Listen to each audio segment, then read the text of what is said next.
Today marks the 11th day of protests in New York over the death of George Floyd. And Mayor de Blasio, as we mentioned, lifted the city's 8 p.m. curfew a day early. CBS 2's Christina Fan is live tonight in Brooklyn. Christina.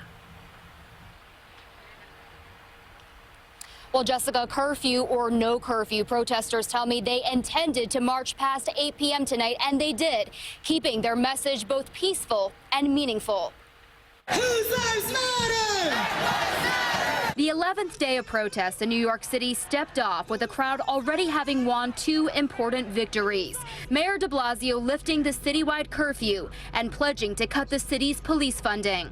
There should have never been a curfew. There's other ways to address people behaving inappropriately in the pandemic. It was very, very messed up and problematic, and a way to stifle your constitutional right to protest. Demonstrators at this defund police protest in McCarran Park were pleased with the news, yet they continued to march several thousand strong.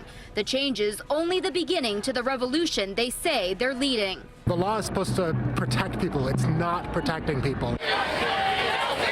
Those feelings were also echoed in the Bronx, where hundreds marched down Grand Concourse. Emotion so strong, this bus driver showing his support on the job, while others honked in encouragement.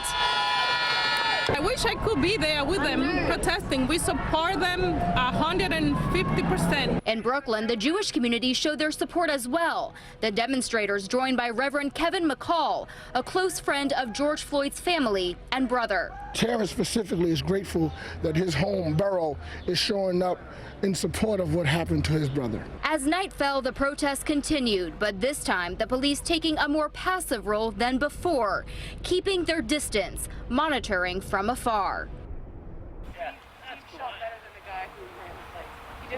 And the arrest numbers have been steadily declining all week. Last Monday, when the curfew first began, there were over 700 arrests that night. We are still waiting to hear the numbers from tonight. Reporting live from the Barclays Center, Christina Fan, CBS 2 News. Christina, thank you.